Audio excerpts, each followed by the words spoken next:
Who came up with the idea of storming the health ministry office? There was no idea. It was just a process. We started by going to NHIF to get approval done. We found that the ICT department was not working. Then we went to another office called pre-authorization, and they're the ones who guided us to go to the Afia house, and they gave us the floor, 4th floor, so we proceeded on to Afia house. When we reached there, we were also told that they are not aware, the machines are not working. So that is how we went up to 5th floor, 6th floor, and ended up in 7th floor. So it was not an idea, it was just a process. Okay. Have you always been this passionate about these issues, or SHIF has made you do it? Actually, I've gotten in trouble several times in my medical profession. And I believe in doing what is right for patients. And actually, I even had a nickname called Congestina, who's supposed to be a Kenyan boxer. Because anytime I found a patient being treated wrong, or a doctor doing anything wrong, or any across the board in the hospital, may you be a cleaner, whatever you are, I believed in doing what is right. So it is something that has carried me along. What happened to you when you were in the hands of the police? It was a scary experience. Something I don't want to keep dwelling upon, because even right now, I'm having chest pains, I'm having panic attacks, I'm taking sleeping tablets, and I need to see my cardiologist because my chest pain has come back. And it is a horrifying experience because you're intimidated, you're harassed, you're manhandled, you don't know what to expect. And even when you're in the house, you're scared somebody might storm in because they told me they know where I stay. So basically, it's a scary experience. And actually, that's even I'm asking my lawyer to stand next to me. I'm not comfortable being alone. I'm being escorted everywhere I go. I'm not feeling safe. Sorry for that happened. What did the reactions from your family? Actually, they were more scared than me. I'm actually the one telling them it's okay, because like today I had to be dropped by my husband. Anytime I'm going to the shops, I've been banned from leaving the house. Yes, they are saying even buying vegetables, they don't know, because they told me they know where I stay. So they feel anytime they would walk in. So actually I have to, like now since I come here, I've received 3 phone calls from my children and my sister. So everybody's monitoring where I am or whether I'm safe or not. So it's about even the people I go to church with. The minute I was released, they came to visit me. So even the church is monitoring me. Basically, everybody's just giving me a high five to find out where I am. The intention of the police, I believe, had been to intimidate her. It is a common practice that when they arrest you on Thursday, they intend to keep you until Monday morning before they produce you in court. This is a botched abduction in as far as we are concerned. And you know, of the people who are abducted that we're still pursuing, yesterday you received a report. 2 of them were found not alive. Okay?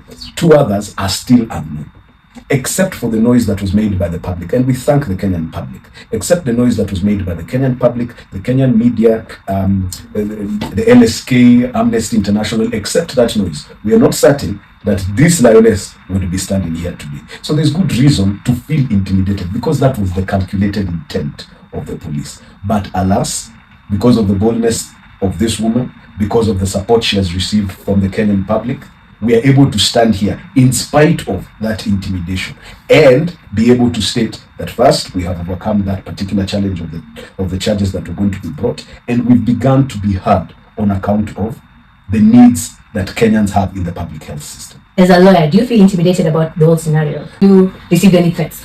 I personally have not received threats. Nonetheless, given the environment that we find ourselves in, it is a good thing that the LSK has stood its ground. It's a good thing that people have been making public statements about these things.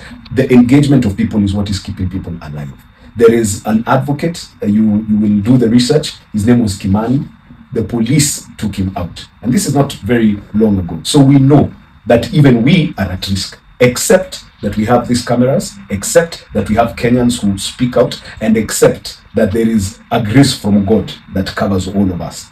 We can never walk with complete confidence that what is right will be done. That's why we fight, and that's why she stands where she stands. And actually, to add on to him, it's the grace of God, because they told us they'd been looking for me for those 2 weeks. Since I went to the shower office, they didn't know. They had been hovering around the place I stay.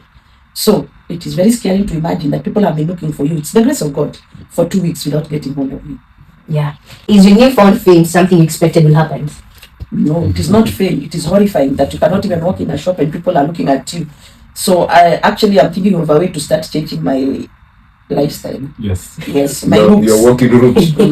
my looks, because it's a trademark. But I'm also proud that I stood on my ground, and I'm also proud that I've helped other Kenyans And I wasn't doing it for myself, because a nurse is an advocate for a patient. And that is what I was doing. That's good. What's your take on the Gen Z revolution? Hey, you guys are good. Actually, an answer gave me the courage. I realized itawezekana.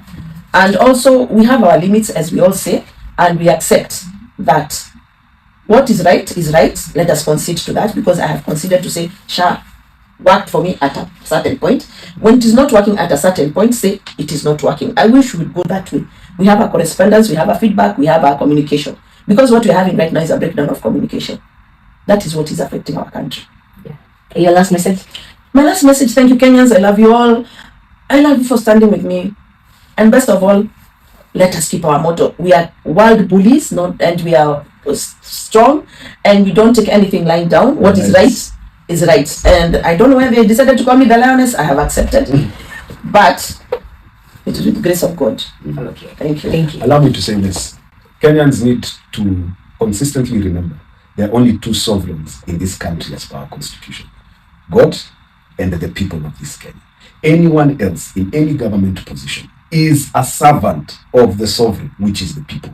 And as far as the sovereign is dissatisfied with the work of a servant, they have every authority and right to bring to question that servant and instruct until that servant does what is right by the sovereign. So everyone who moves in that direction, and we're not looking to disrupt government, we're not looking to disrupt the rule of law, we're not looking to disrupt what is right within the country. But when we speak, we should speak in the authority that we are the sovereign in this land as Kenyans. And so we thank every Kenyan who has stepped. Allow me to state that because of the interest that Kenyans have shown in support, and sometimes even in reporting their own cases and their own challenges, we have established an email address, lionessofsha@gmail.com, where you can be able to reach out to the Lioness herself, Grace Mulay, and from what we are able to gather, we will be able to make a presentation. We're hoping to be able to sit down even with the CS and the PS and just speak the things we have been told by Kenyans are the challenges they're facing. So again, that email address is lionessofsha@gmail.com. So if you've had faced any challenges with regard to SHA, please write in. If you want to give us support, please write in. If you want to have your particular issue spoken about, please write in. We stand together. This is a platform that God and has provided, and if now that it has been provided, let us utilize it for the betterment of our nation. Thank you very much. So I did not storm in anybody's press conference. It had ended. So I walked to Kenyatta. I'm told to pay. I paid my 3 months. Then I'm told the systems are down, that they are unable to access the SHA portal. So that day, that was a Wednesday, we did we were many patients. We were giving us testimony. People were talking about their diseases, how they are feeling. And it got into me. I have a motto that when I go to hospital, I carry breakfast, lunch, and supper. I learned that in Kenyatta. Why so? Yes. Why so? I learned that because you think that you're taking 1 hour and you spend a whole day. And me being a diabetic, I need to keep having bites.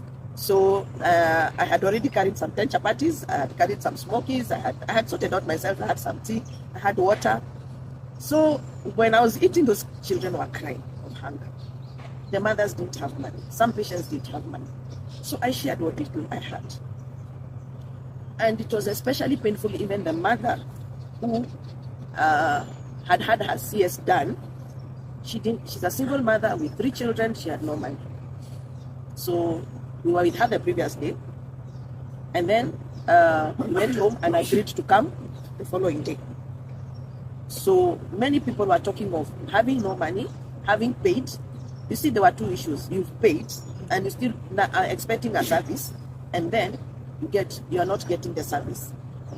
So on Thursday, I wake up, I go to SHA, I find it's still not working. And as having had my sister who had had many approvals done for that surgery, I knew that when you go to NHIF, there's a specific floor you go to.